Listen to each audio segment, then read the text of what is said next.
come. So Mm-hmm. together with them. Yeah. So yeah, let's introduce ourselves to Mm. anyone who doesn't know us and then go from there. So Okay. I'm Corie Feiner. For those of you who know my Substack, thank you so much for your support. My Substacks concentrate, and the Substack's name is just Corie Feiner, and I mostly focus on featuring my poetry from my still developing yoga poetry collection, which is my commitment and my mission to write poems for every single yoga pose to bring mindfulness, meditation, self-acceptance, self-love, and kindness and meaning to the movements. So in some ways, it's to bring the other limbs of yoga into the embodied presence, but it's also to bring. I've collaborated with dancers before. There's no elevator speech. It's Mm-hmm. when you hear and recite poetry in movement, it becomes a full body experience and the poems land. So that is what I write about. That is what I send out. And how about you? Oh, wait, one more thing. And I just reached I got my badge of 1,000 subscribers plus this week, which is really exciting that so many people are supporting my work. And two different yoga studios are working on integrating the poems into the curriculum to have your yoga teacher trainings include the poems. And I'm at 101 poems now out of my goal of 108. Awesome. That's a good number, 101. It's sort of like one of those 101 Oh, this Dalmatians, whatever. Awesome. Yo, I'm so glad to be here with Corie and everyone watching. Um, yeah, my name is Jacquie Bullard, and my Substack is called Urban Yoga Mama. It actually started as Yoga Mama, and I began writing in 2018 on Substack when my daughter was 2. So I was a new mom and had been a long-time yoga practitioner, had already been practicing for about 20 years by that point. And I just kind of realized, like, once I became a mom and my life kinda turned upside down, that if I wanted to keep practicing yoga, I was gonna have to get creative. So that's what inspired me to write this Substack, and I love it because yoga can be so solitary. You could be on your mat breathing and, like, going inward and just sensing in, and then you're kinda like, "But it's just me. Where are the other people?" It's just and I think, as moms and women and, it's really important to have community. So that's, really what it's about is conveying a practice that works for, busy moms, and I wanna put out there just busy parents because 'cause I've noticed some people that read aren't moms. Um, but also just that feeling of, like, we're kind of all doing this together. I don't wanna just be like this, oh, so experienced teacher imparting wisdom. I wanna say that as I write, I'm writing about what I'm experiencing. So I'm kind of like taking your hand and saying, "Let's do this together." Like, I'm still figuring it out, and I'm always modifying it as life changes. So yeah. that's, I'm so with you. For anyone who's here who hasn't seen the latest video that you made for me when you were teaching balancing bear pose, I was like, a lot of times, a lot of yoga videos these days, they have like a dog there, they have a cat there, and they're like, oh, haha, see how distracted I am. But it's like when you have, like, I also have two children, they're older now. I was in it no more than 5 minutes, like without interruption. And if there, it was, it's very real. And, Mhm. and I didn't practice. And so I really love that you're trying to bring this into people's lives because although, I'm so grateful for every yoga studio, physical studio that I see, and that it is entering people's lives in whatever form it takes. Sometimes it is just a shape, and other times it's like a holy moment on the mat experience or whatever it is. But that you're bringing it to people's Mm. basements, you're bringing it to like you make goat yoga look easy. You're bringing it like the moms there and like how to keep integrating it so it doesn't Mhm. seem so elusive. So that's what I really enjoy. Thank you. It's hard, I won't lie. And, in keeping with the theme of this live is like slowing down is part of it, not just in the recent post that I wrote, but also I just feel that in order to really sense what a person needs. Like, if I'm like, "Okay, I got 5, 10 minutes for yoga.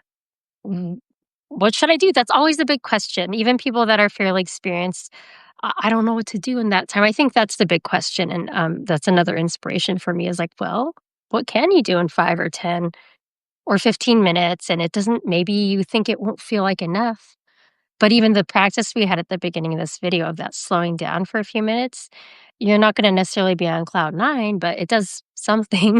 It does something, you know? Mhm. Yeah, yeah. I was actually gonna, in your most recent post about slowing down, you wrote this. I wrote this down. Why is it so many of us struggle with giving ourselves permission to slow down, say no to some things, and rest? Slowing down is not just a physical act; it is mental and emotional too. It can even be spiritual if you want it to be.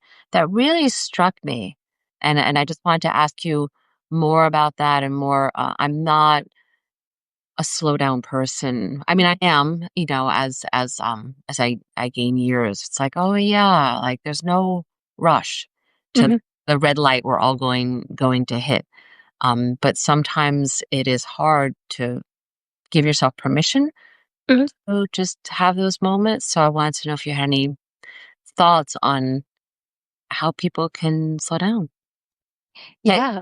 not even like and like techniques, like you Yeah, tactile. yeah. Yeah, I think it's a multifold answer I'm gonna give you, and one is that I think it's partly a cultural thing, and it's funny, people say, "Well, America doesn't have a culture, it's a pluralistic society," and that's partially true.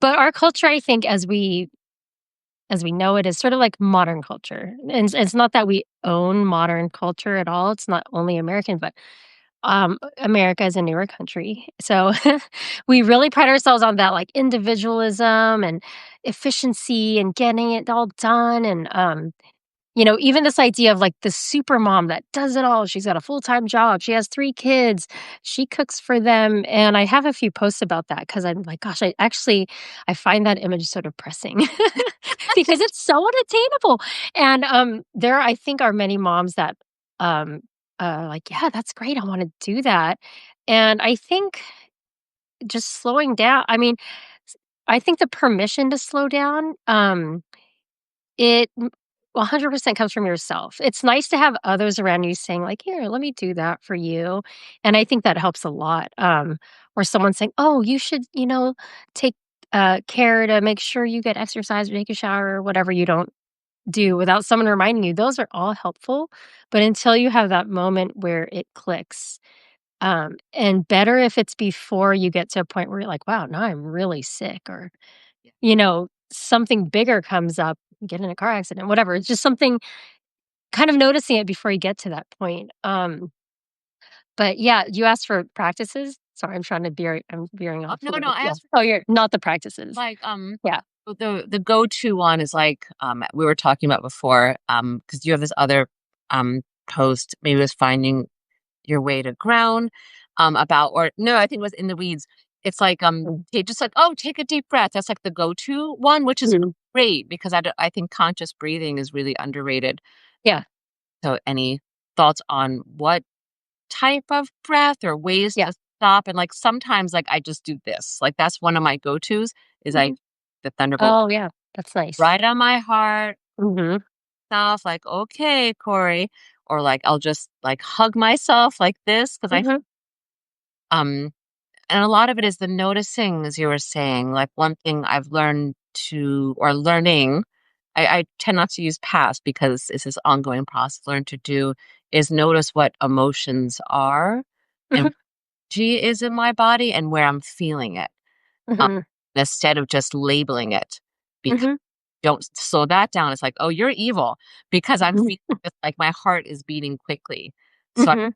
a lot of the anxiousness, anxiety, fear of failure, Right. you name it, feel of unworthiness all happens right here on my breast. Mhm. So I just do what I can to, like, press it down as a kinda like a self-mothering practice. Mhm. "Well, slow down, baby. Just Yeah. the feeling." Yeah. Yeah. Yeah, because those things are, if you think of a child, and maybe they're upset or crying and you say, "What's wrong?" Or, like, even if you say, like, "Take a deep breath," and I don't know if you ever tried this with your kids, a lot of times they'll say, "No." They're not just gonna just plop into a seat and then do a deep breath because the emotion they're feeling is, like, raging. It's not ready to settle. It's like if you think of those, like, glitter jars kids make, in school or art classes, and they shake it up and the glitter is, like, floating, and then you wait for it to kinda settle into the bottom.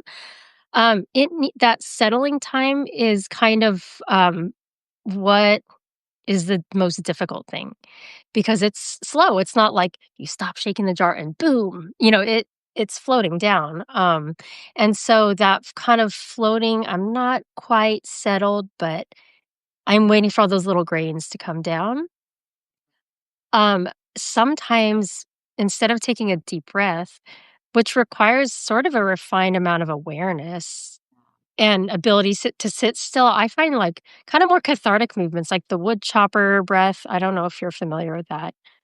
Um, and basically it is Can you show us? Okay. yeah, it is what it sounds like. It's a standing one. Let's see if I can, move. So it's like, toot, toot, toot, toot. I'm in my daughter's bedroom. Oh, nice. Okay. Ta-da! So hopefully I can, gonna see my whole body, but I'm standing with my feet a Perfect. little wider than hip width, so I'll turn. Uh-huh. Then kind of like I'm grabbing an axe to chop wood with, I'll breathe in and do a hop as I chop down. And my hands went between my legs. So it can be like breathe in,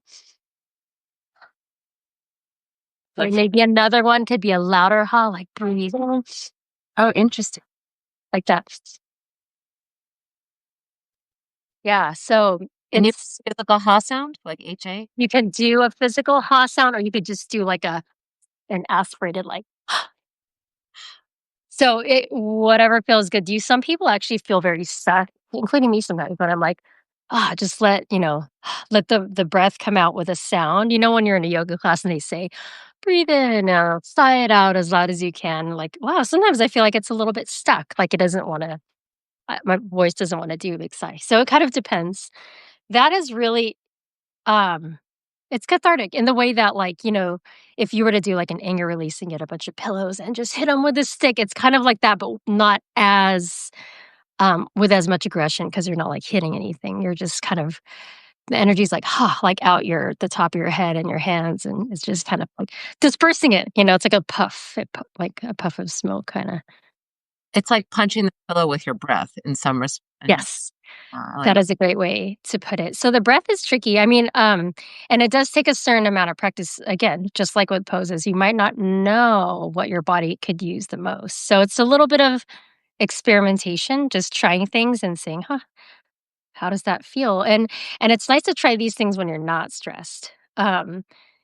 So, like, let's just try it now instead of waiting till you're, like, super pissed. I mean, it's like, at least you're familiar with it before you're, like, raging, and then if you do it when you're raging, which is great, you at least there's a familiarity, there's, like, a pathway in your nervous system of, like, "I've done this before," you know? yeah, absolutely, absolutely. So I'm gonna practice because I'm not like I was thinking like I'm someone who I'm not that embarrassed to do things Mm. on sports. Um so but I was like imagine like I'm on a long line and I'm like, oh my gosh, I gotta get home, I gotta do this. And I'm like, oh my gosh. Yeah. Yeah, yeah, totally. But what I like about it especially is the release and I'm someone who's learning to feel my feelings with responsibility. Mhm. I think it's so nuanced, with, like, feel your feelings, but without any sort of, like, temperance. It's like, "I am so angry, I'm raging, get across it." It's not like it's like that, and so Yeah, sometimes box breath is probably like, "Oh, just take a box breath," but sometimes, that I was saying earlier, it could lead to a suppression. yeah, it's so Um, true. and suppression is like, and there is a time and place for temporary, like, whoa, I gotta hold it together and Sure. and do what I have to do and soldier through this, and I'm gonna get to this later. But it also can lead to the spiritual bypass of like, oh, it's okay. They didn't Mhm. and I'm fine. And it's Yeah. you have to reckon with that. So even later it'd be like, huh, it's like, ah. like some self release of self-expression. I like that. Yeah, no, I love those practices because I think that sometimes yoga gets billed as this like super chill, it's only relaxing, only good feelings. And if you do slow down and notice what's going on, you're like, ooh, there's maybe some frustration bordering on like this urge for aggression. We're whole beings. We experience the range of emotions. And just like you said with that spiritual bypassing is like we have all the we have, the ability to feel every emotion. Um, and I think our yoga practice is most helpful when we say to ourselves, like, and that's okay. Like I'm not bad or good or lesser than or better than, or even like, oh, I'm always calm, I'm better than. No, I mean, no. You're just a human being, I'm a human being. So those kind of more cathartic breathing practices I find powerful because I think anger is sort of like taboo, like you're an adult, pull it together. Or even for women, like, oh, we're kind of like more modern women where we're like, we've gotten through civil rights and all this stuff. And it's like, okay, now we're more liberated as women, kind of, but there's still these subtle things like, well, you shouldn't get too angry. You shouldn't rock the boat too much. But then what do you do with those feelings? You know? Yeah. Yeah. How to manage it all with the feelings too. I like that. I was actually telling someone recently that we went to a couple years back, actually many years back. My family and I we went to like I think it was like an Indian buffet. And Mhm, out in the other room, that we're in Bucks County, Pennsylvania, there was the Peace Center, which we have here because of the Quaker roots of the area. They were having a meeting there. And it turns out that I knew one of the volunteers and her kids, and we started talking. And she's like, "This is Gandhi's grandson, who just wrote a book about what it was like to live on his grandfather's ashram mhm, in South Africa." And he gave us, we met him, and this is like a really small town. Like I'm not in New mhm, York City or in San Francisco. Like I'm in this like rural area of Pennsylvania. Um, and so meeting him was like, wow, that's so cool. Like how are that's that? awesome. Yeah, and so Yeah.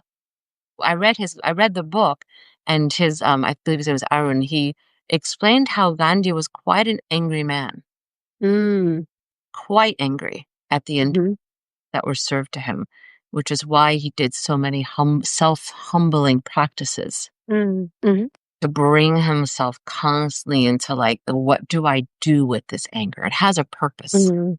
Yeah.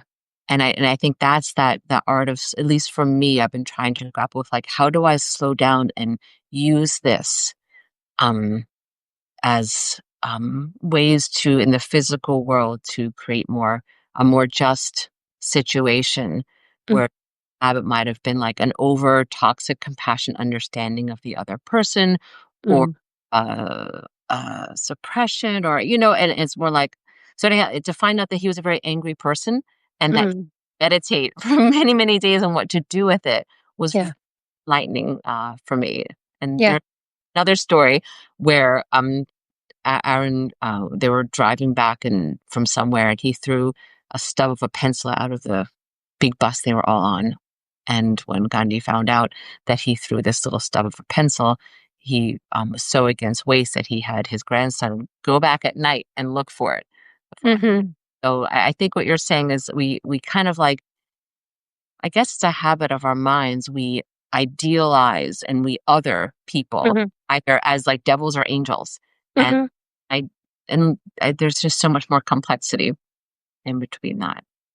Absolutely. And yeah, if we're judging this and that, like, wow, this is better, that's worse, and oh, I did this and it's better. It is actually very inspiring to hear that story because if you think of like a spiritual leader as like they have attained and they do the right thing every time and they feel the right thing every time, it feels a little discouraging because you might think like, I guess this isn't for me. How am I ever going to do that? I know people kind of approach yoga sometimes like, "Well, I'm not flexible. I'm not gonna do I can't do it." And I would always tell them, "Well, that's why you do it, right?" Like, you don't say, "I don't know anything. I can't go to school." That's why you would go.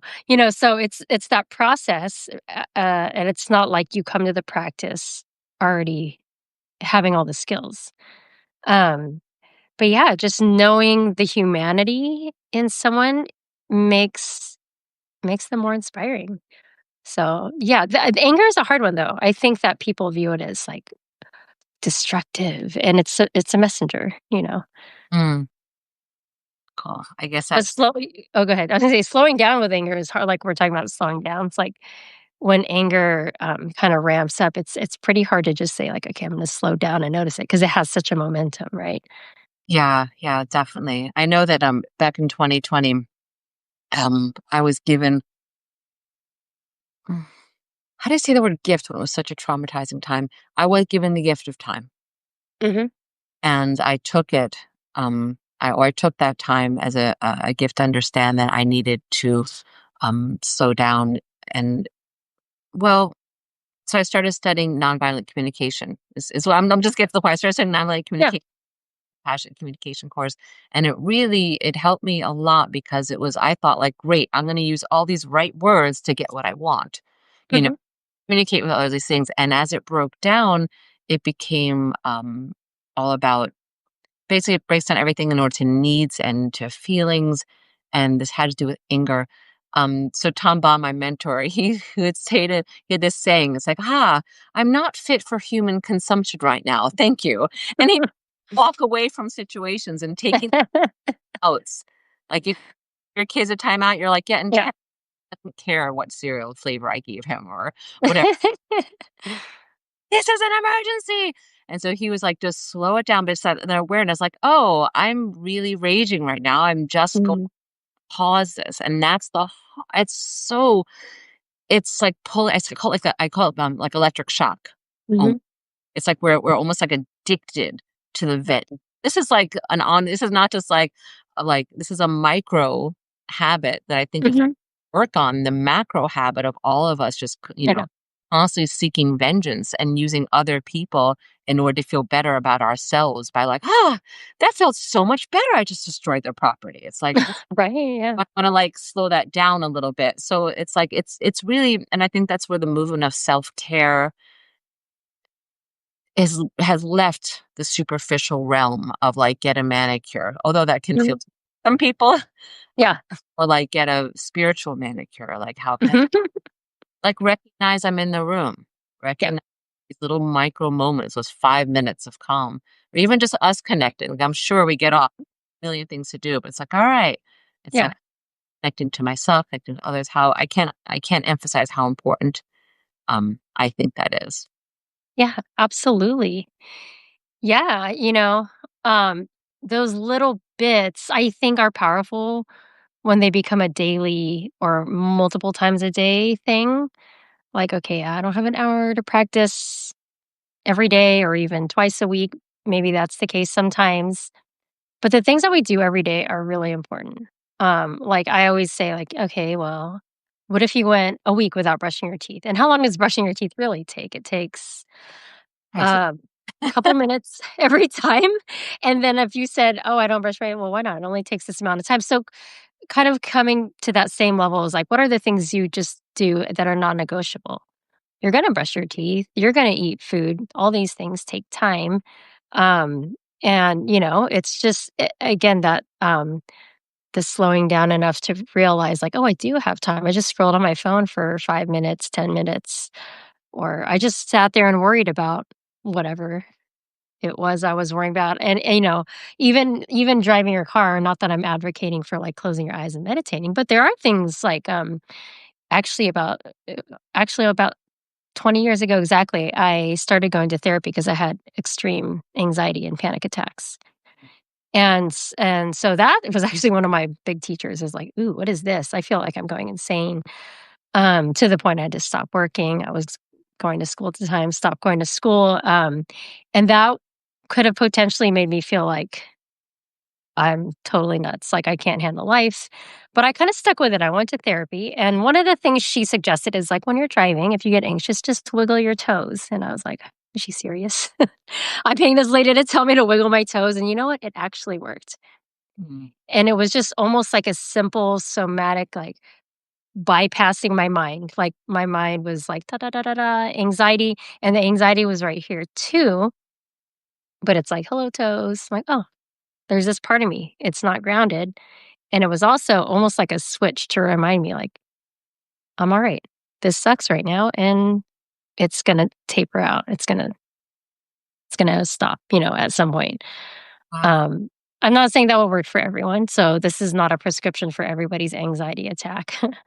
But just the thought that something so simple Yeah. could keep me from going into full-blown panic attack was it's pretty mind-blowing. That must have mind blowing. First of all, thank you for sharing about like having a time in your life when you were on like the right track Yeah. and in you like wouldn't keep going and how you're suffering from anxiety and then went to therapy and how that technique was like huh, I think it's really helpful. I know someone recently said, "Can you tell us more about your story?" And I'm like, maybe. At Yeah. the moment it would be um because she said to me, "It helps other people Mhm. to hear." So I wanted to let you know it's helpful. So thank you. You're welcome. Yeah. No, I'm glad. It's just it seems like such a humdrum thing, like, "Oh, yeah, millions of people have anxiety. Oh, well." But it's kind of like, yeah, a lot of people do, and that is why I tell this story because initially when that all happened and I had to, like, pull back from my life and basically stay home, a friend came to me and was like, "Wow, I never imagined that you could have such anxiety or depression," or I'm like, "Well, I don't know, I'm just a person." A person that can sometimes be very good at just going on and holding all this stuff on the back burner that feels big, and that is like a skill. I'm doing air quotes because it's like a skill, but if you do it Like, too much, if you do it too much, then it piles up, and then you got to do something with let it. me it's two things. What my answer when anyone asks me, "How are you doing?" Mhm. I take small talk questions way too seriously or very oh doing because I guess because I'm pretty sensitive. Um, but my automatic answer is better than I think I am. Mhm. 'Cause I Mhm. don't have a lot of stuff going on. We all have stuff going on, but I do think that we're in a, as anxious inducing news cycles are, we're also in a time, I believe, of mass awakening and consciousness, and Mhm. it's enough that it's a critical mass moving things forward, and I think the level of self-awareness, um, and self-consciousness, which can be embarrassing but also enlightening of us as humans getting to know ourselves, um, Mhm. is, profound. So I say better than I think I am because 'cause I'm like, "Okay, grounded. I have a home. I have an amazing family." I'm like, "I'll do that before I let you know that I'm like, ah, that's stuff." But it brings me, the story of using the body and to ground the mind, brings Mhm. how I started writing the yoga poetry. Can I tell you a little about that? Yeah, I'm glad you, are mentioning that because it kinda came to my mind earlier in the conversation. But yeah, I would love to hear kind of more about your process Awesome. and your writing, yeah. Well, my father is an athlete, so I say like my DNA. And I watched him like whenever he was stressed or angry or whatever, he definitely used exercise as like the dopamine, oxytocin to like calm him down. So he biked, he jogged, and very, very strong. And my mother's kind of like was like a not in her body person, and she always said my brain's my favorite organ. But they're both abused. Mother sexually abused, my father physically abused, and so I realized, you realize with your parents, you're like, oh, that was your coping mechanism that you Mhm. the way to live your life. So I was someone who either drank or smoked to suppress emotions, and and also I always wrote poetry, and I always think poetry is a place where I found that you could have all these conversations, and it was just normal for Mhm. to walk around thinking about life or death, and it was normal for people to look at a table and be like, "This is so crazy we invented tables." Mhm. So I was Mhm. able to have that, like, that spark of me always so what I'm saying is, like, it's not like I was this, like, I'm numb and dead person. It's like there Mhm. was part of me that stayed alive through poetry or stayed authentic to whatever it was born with. Um, so wow, I just skipped around. Father this, but that. So I learned certain It's strategies. okay. Big story. I Corie, tell me a story. Well, I was born. Wow, I'm about to write War and Peace. The main nugget is that my body is very loud, which is why I write poetry, not novels, because poetry breaks Mm. in the body. And so, in the midst of my compassionate communication studies and my nonviolent communication studies, that started intersecting with, oh, I have all these feelings, I have all these needs, I'm not meeting my own needs. Oh, wait a minute. And I remember looking down and seeing self respect. And I was like, Mm. do I have self-respect? Because like they list, like, what am I feeling? What am I needing? I was like, wow, self-acceptance. And then I started intersecting with hi Clea. Oh, I didn't say hello to Brain to Belly Kids Yoga. Oh, I actually work for them. Hi. Um I was on the and so I'm started understanding. I remember writing down in one of my classes, what is an emotion? I'm like, how could I not know that? And what is what is empathy? And start understanding it's these sensations in the body. And then as I studied more, it was understanding that traumas are not necessarily held in the mind, but they're held in the body. Mm. And they always said trauma with a big T and little t.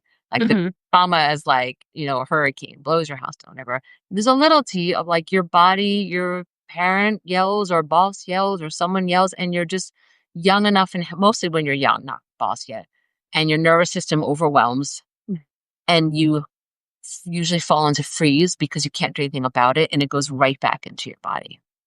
And it eventually manifests as different injuries like shoulder, or even just like shoulder pop, Right. covering the heart so and then I did like yoga with Adrienne all through the Oh, pandemic. yeah. Yeah. Mhm. And then she interjects a lot of like self-love and things like that. And she said, if you ever start crying in yoga, it's okay. And I was like, okay, I'm just trying to stay tough. And I Mhm. remember like this hip release, and I was like, "Oh my gosh!" Ah! And I really felt that permission to start understanding that I can release these aches and pains and the soreness and find my way to a true, authentic self acceptance, self respect, self love, presence, and then in the midst of hero pose, a poem started writing itself. And I don't know if you could understand that experience. Like I just started hearing these words. I'm like, that's a poem. And I have a long background in poetry. I started writing when I was a teenager and um, studied it in undergraduate, then graduate school. And I was poet laureate at Bucks County, Pennsylvania. And I was a professor and all this sort of fun stuff before I was a mom. And I just sat up after my practice and I wrote, what is a hero? And that's when Poem for Hero Pose came. Uh, and part of it was that it goes right back to twiddling the feet. Yeah. I That was little moving my body, and my body moved my mind to this new question that it never asked. Like, what would it look like if I was a hero? What right. would it look like if I was my own hero? And I only felt healthy shame, not toxic shame. Oh, Mm. wow. And then the shapes kept inspiring more and more poems. Yeah. I love that. I think that's so, interesting to know the process of, like, it's experiential, and then it gets put into, like, a almost like a f I don't wanna say freeze frame because there's sort of a dynamism to the poem, and I noticed in reading a lot of your poetry, there's almost a transformation that happens, like, you tend to begin describing, a visual or, like, a sensation, and then expand it out sort of to a line of questioning, like, "And what if?" Or, "Maybe we all feel this way." And I don't know if that format is intentional because I don't write poetry, so I don't know if like, maybe you're using formats or techniques, that are common to poetry, but, yeah, you kind of, like, set the stage. "Here we are. This is what we're talking about," and then, like, expanding it not only to what if I was, like this or that, or what if we all felt this, but sort of, like, you kinda, like, zoom out. Is that correct? Like, you start with those little details like, describing the animal the pose is named after, or maybe a scene where they are, and then zoom out to, like, the larger concept. Yeah, yeah. It's actually it's such an interesting balance. Like having written poems for many years and I had a background in I spent a while as like a performance poet and started a few poetry venues in New York City. For those of you, if you like, do you know Ada Lavone, who's the poet laureate? She was Yeah, most a little bit, yeah. Mhm, so she was in my graduate studies program and most deserving, sweetest person ever. And I'm like, I gave her her first poetry reading in mm, that city, and so I was like very much into the oral tradition of that. And then I was in grad school, and so what I mean to say is when I was writing my work to be recited, it was pretty raw. mhm, And when I went to graduate school, it was almost hard to write for a couple of years because that's when they like break it down. Like this mhm, half, this is what you're doing. These are your line breaks. And then mhm, I, from there, it's like I recrafted. I took that. It's almost like I lost my authentic voice and then regained mhm, even stronger with knowing what I was doing. Um, mhm, that makes sense. So when I set out to write these poems, like I believe that inspiration is very much like the yoga mat. Like you mhm, show up. There's plenty of poems that I wrote on the street, like, "Oh my gosh, I gotta write this down," or plenty of poems I wrote, during breakup songs or before funerals. But when I set down to write these poems, like I sit with them with like an agitated feelings with like almost like a week or two. And I have like a time in the morning before everything. mhm, Let me sit with this. And I try, and I call it like I've realized over the past 4 years I've been writing these that there's a triangulation process that happens. mm, Um, the first one is like I try to honor, of course, like I'm like a um, uh, the actual like the Hindu Indian yogic tradition. Are there any stories? Are there any mm, myths that really mean in Sanskrit? Like I want to be authentic to that, and mhm, not as an appropriation, more as like an evolution. Because I went through definitely a year of like I shouldn't even write these, and I was like, well, but I am. So here we go. And so it's like honoring that. mhm, If there's an animal, like I look up how do bears move, embodiments of bears, hunting habits of bears, eating habits of mm, bears, spirit animal and bear meaning when bears show up in your life. And then there's like, what is my um the physicality of it? And that's something that my husband pointed out, like in the very beginning process. He's like, well, there's no pose in here. mhm, Oh, yeah, so the actual physicality. So when I write, I spend a lot of time like this, and then I actually have to get up and be like, "Okay, okay," like, I'll have my mat next to me. mhm, I'm, like, sitting it's like I'm kind of coaching myself that, like, "Corie, get into it, feel it." And I'll write about, um my most recent one accomplished pose was 5 drafts. That was fast for mhm. but it could be over 25 to 30 drafts. And Wow. if I don't cry at the end, it's not a poem. Ah. To like, I have to feel it, and that's the emotional thing because Yeah. really I try to honor that I'm trying to lead my own self-directed evolution. I'm trying to go home to my authentic self and trying to live my, like, funky, silly, cursy Gen X, I wanna wear spikes on my shoulder life. Mhm. You know what I'm saying? Like, I'm trying to all those layers of being so the journey in the poems, yes, it is actually intentional. Um Okay. I said, "I wanna give you something." Like, I can write poems and, like, publish ebooks, but, like, I'm really trying to give myself and ever reading them an experience that Mhm. don't ever do Balancing Bear the same way again. Yeah. Not just about the balance, but it's about all of it. Yeah. I love that. I think it's kind of the ultimate practice in slowing down because you're not just like, put my knees here, put my shoulders there, do this. It's like, but what else? Like, what on the more subtle layers of mind, emotion, spirit, deeper meaning? It takes time to really inquire into that. And that seems like that's kind of what your poems do for you first as you write them. Yeah, And then hopefully the hope is that others can kinda do that, "Aha, oh," like, when they're hearing it too, yeah. as they practice.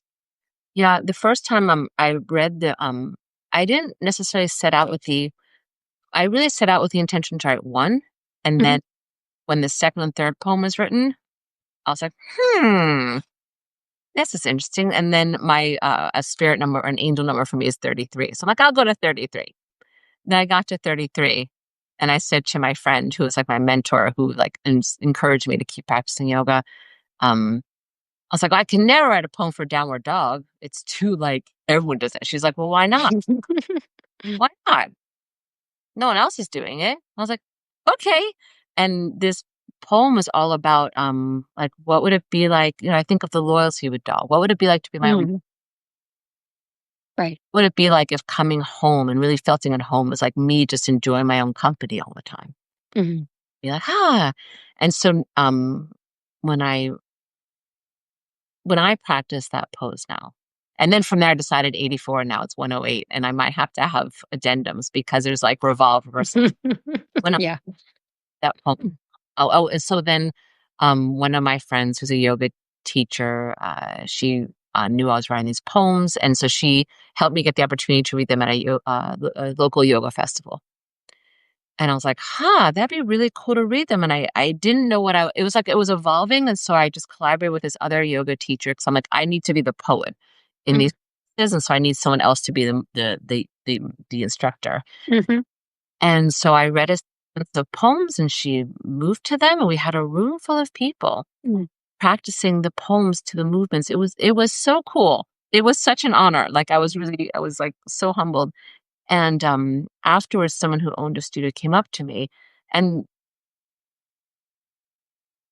this is and he said, at the end, we did happy poem for happy baby, and Mhm. I haven't read it, read it. It's sweet. And, he said, "I've never actually practiced happy baby and felt like a baby." And Yeah. him who pointed out to me, he's like, "And I'll never think of it." I was like, "Oh, that's really cool." And I found that over and over again, and I it's really easy to say, like, I'm not the sort of person who'll be like, "Yeah, my poems will change your life," but I think of them as gifts. Like, I said yes to this project, and it's given me such a gift, in my life to write them and to have them and to feel better. I just feel better about myself after Yeah. reading my own work. So I'm like, Mm. "Oh, they're gifts to me." All these years of, like, being a craft junkie and being like, these sounds and this are coming as Mhm. tools in my toolbox." Like Mhm. saying earlier about the slowing down practice. Like, you'll stand there and do the woodchopper breath, like, maybe because you need a little break while doing whatever you're doing, but then when you need it, you have it. Mhm. Yeah, that's great. I think that, that student saying, "I've never, felt like a baby practicing happy baby." I think that's so powerful because I think sometimes we can do yoga and we're just going through the motions. And we're just like these poses, this order, this sequence, this type of breathing. Boom, check the box. I did it. you know, without even realizing we're doing that. We're like, no, I actually slowed down. It took time to practice. But I think really slowing down is like, oh, where does this pose come from and how does it feel in my body? Like, why is it called that? That kind of curiosity and imagination is priceless because as adults we sort of like bypass that. We're like, that's for kids. And I'm thinking even now because Brain to Belly Kids Yoga is on here, and I teach yoga for them in Chicago. It's a lovely kids yoga company that offers yoga all over the city of Chicago. And one of the things about teaching kids yoga is that you use a lot of imagination, and it's silly and it's fun. And there is this, what if we move this way? And let's act like monkeys or bears or, all these things that seem childish and playful and like, what's that really going to do for me as an adult? Um, but there is a yogic practice called bhavana, and I think it actually also comes from Buddhism. Bhavana, Yeah, Bhavana. so happy you Do brought you know this? on. Yeah, it's the feeling or intention you infuse your practice with. So you might come across that more in like guided meditations, like, sit tall like a tree waving in the wind. You're not rigid, but you're upright. Something like that. Little bit of imagination and embodying the attitude or energy of like an object in nature or an animal is powerful because our imaginations can connect our minds to our bodies. in ways that our analytical mind can't. So if you have your sorry, I have a frog in my throat today. Your analytical mind is, I know how to do this pose. I know where to put my knees. I know how to sit upright. But the imaginative mind is, oh, imagining my belly, my torso expanding like a balloon as I breathe in. And then imagine you let go of the end of the balloon and the air is, the balloon is compressing and going inward. Little things like that actually affect the way your body is responding big time. So I think your poems have the potential to do that. It's like, ooh, we're igniting the imagination in a way that helps us embody the energy of those poses in a really deep way. Absolutely. I was actually thinking recently that we need to keep teach kids yoga to adults because Yes. suffering from now is a lack of imagination. Yeah. The world that we want, not the world that we're being told is happening. Imagining peace in new and creative ways, imagine Mhm, our next steps. I think just that's the way our brains are made, and that's the way mhm, ego is made. It loves stories, uh, and it loves visualization. It's I think in metaphors, it's how I'm able to mhm, understand things that I know nothing about. mhm, And I was a teaching artist for 12 years, and so my job was to go into schools and integrate this is 90-day, integrate poetry into curriculums for mm, students with special needs, and so I used poetry as a tool to access their imagination and access, the locked doors, mm, show them possibility, and I really use it as an empowerment tool, and a lot of the way I was able to do that is through rhythm, is mhm. beats, like when I taught syllables, um, I actually had them take a ball, and I had a ball. It was so silly, this ball, and I on it, and I had faces on it. Silly ball. Bump, bump, bump, without bringing it back into the body, because I was trained to serve students with special needs and multiple intelligence, and that's Mm, our intelligence is logical and mathematical, which is the only one the school tests on, and as someone who was a poor tester and not always an A student, like, now I learned to cultivate my mind so that I mhm. do it, but it's not what Yeah, got it. even in English, I didn't do that well.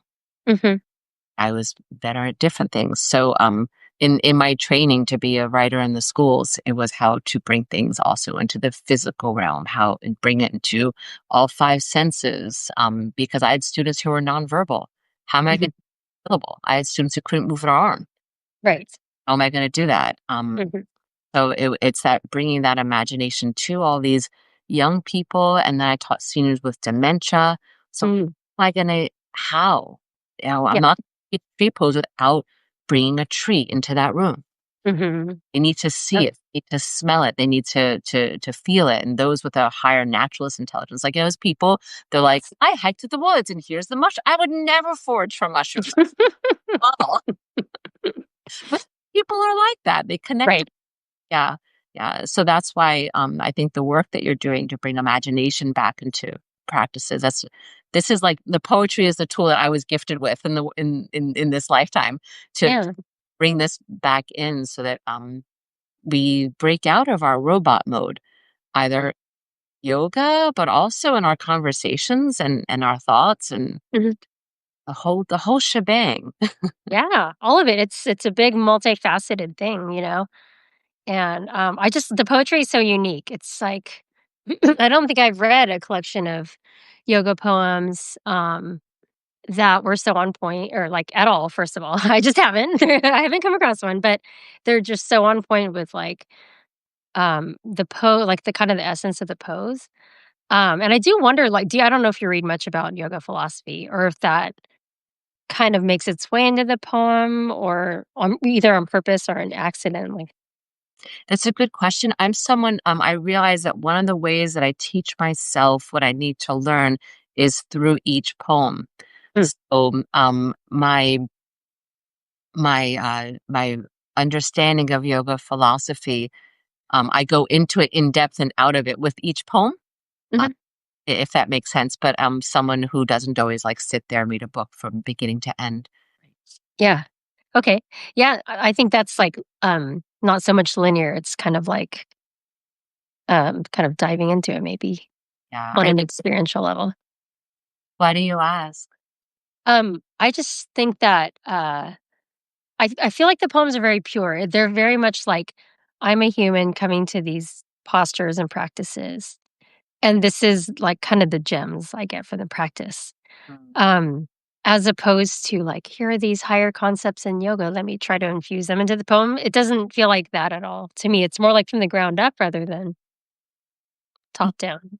Yeah, yeah. I do, and I really don't wanna lie, if that makes sense. Yeah, I don't wanna fake it, and so yeah, mhm, I'll even like, recently, I'm still rewriting it. Like, I wrote my poem for Child's Pose years ago, and I'm like, I can't like, I feel responsible.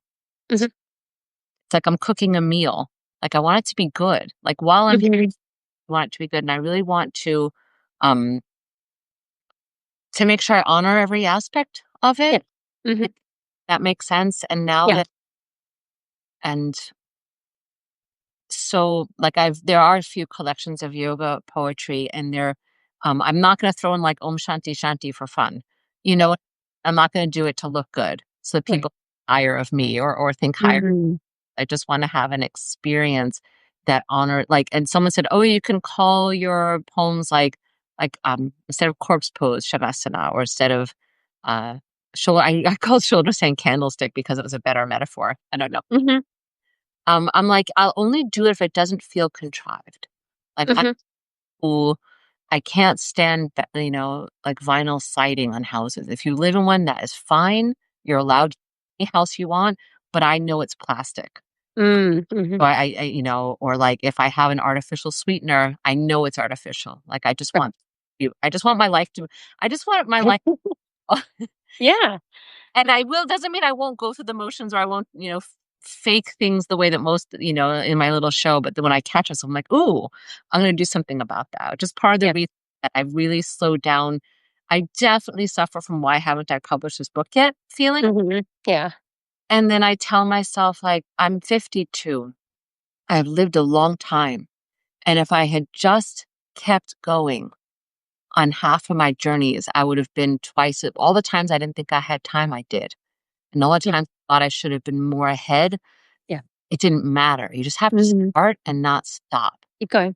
and Mhm, just keep going. And so I gave myself 20 years for this project. It was 10 and then 5 passed really quickly.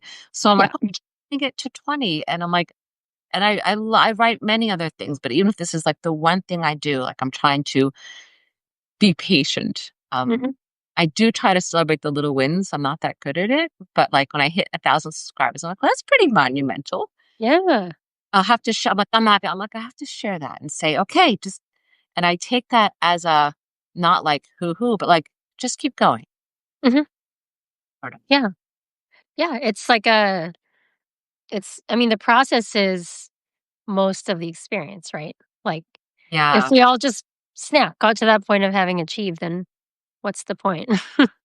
Yeah, well, I think sometimes that's where, my son is 18. I have an 8-year-old and a 12-year-old. My older son, definitely has a lot of anxiousness, and sometimes I'm like, "Well, I wonder, like, all due respect, was it too easy?"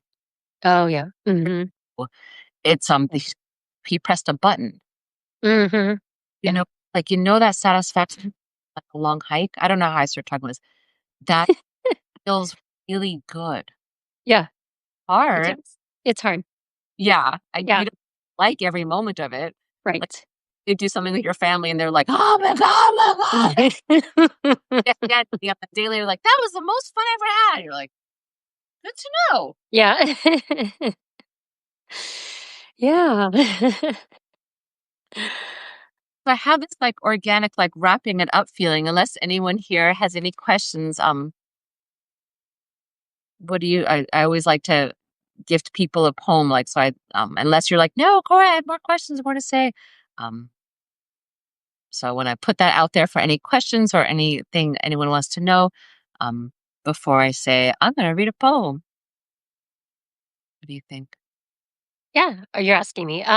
I Yeah. think that's a good idea, yeah. Fun. I'm like, I just asked you a bunch of questions.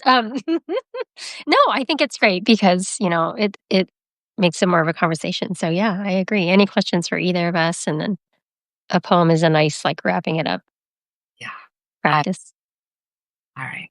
So what do you think of I'll let like it's such a funny format, right? Like when you get a class, like people talk, you see their face, and if you lead like a Zoom class, you like Yeah, see people see like, people. oh, they just went to the bathroom, whatever else.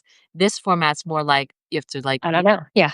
if anyone I like this, the heart is really, really sweet. Whenever I check live, I like heart people like crazy. Uh, Mhm. yeah. So that being said, if I don't hear anything, oops, I will read balance. How about I'm thinking balancing bear since it was my Yeah. awesome. So hmm. I can't read and practice at the same time. How about this? What do you think? Would either you do the pose and I read the poem?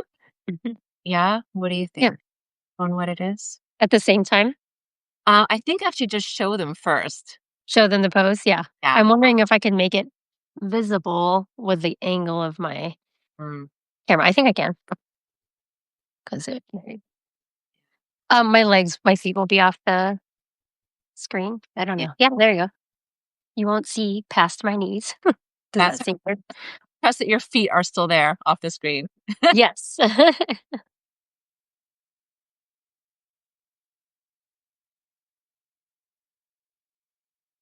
Oh, I was gonna ask, can you show? Oh, you're thinking I'll read the poem and you do the pose, right? Yes, is that what you meant?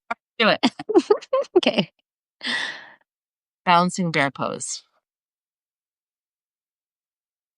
If I can become a balancing bear who sits on their sacrum and smiles, whose outstretched arms, whose upright spine, whose hibernating heart can awaken to the morning light and laugh, if I can emerge from the dark cave of my life and dance, if I can hold my rumbling core with the same mama bear strength that holds the reeling earth in the sky, if I can lift, if I can tilt, if I can bend and breathe and believe that if I shake, if I wobble, if I falter and roll back onto the soft dew of my slumbering soul, then I would know that when I lifted myself, that there is no such thing as fail, and that the one single berry on that one single branch on that one tree tremoring in the cold night sky was left there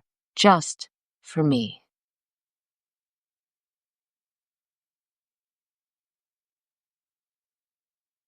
Thank you. Thank you. Oh,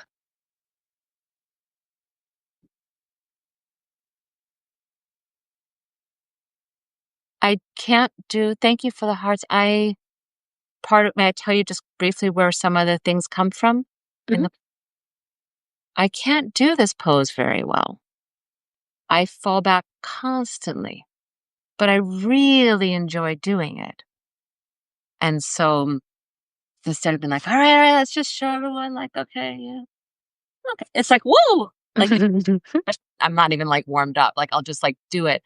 And it was like, oh, and that brought up like the symbol of courage Mhm. and self-acceptance. And then in the physicality of it, like the total grounding through this center part of the body. I was like, all right, gonna honor that. And so so that's kind of like what started to inform it. Mhm. And I looked at pictures of bears quite a bit and kept thinking about that. So yeah. It's great. It's really fun to do it while listening. Because Yeah. sometimes I just read the poems and I'm just sitting there reading them, you know? Can I ask you what your experience was? Well, Yeah. Yeah, it was, I'm not super great at that pose either. I can stay up, but what gets me is, like, oftentimes I want my knees to be really bent, which is not wrong mm, necessarily. But it's like and then there's a self-critique of like, "Well, why don't I just try to strain them?" And then there's a back and forth like, "But why? What's the like, if I don't want to, I don't want to." You know? Do I have to? And then part of me thought, like, I've never done this on a bed before, and I'm sitting on my daughter's bed, and how much the surface actually makes a difference. Yoga mat on the ground versus a bed. But there's sort of like an exalted feeling to it, like, there's the one berry for me on the branch, and it kind of made it feel special, like, "Oh, this is a special moment for me." Thank you. That was, Mhm, the, um the repetition of the if I, that was like this, that rhythm was like it's not like it came and then I was like, "Ooh, I'm taking that." mhm, And then it became like this like intuitive, intentional thing. And then the end changed several times. And then it was like this moment, like I somehow started to come out of hibernation myself mhm, to like, and then I'm gonna sit up. And then it's like I saw, and the tree was many different forms. mhm.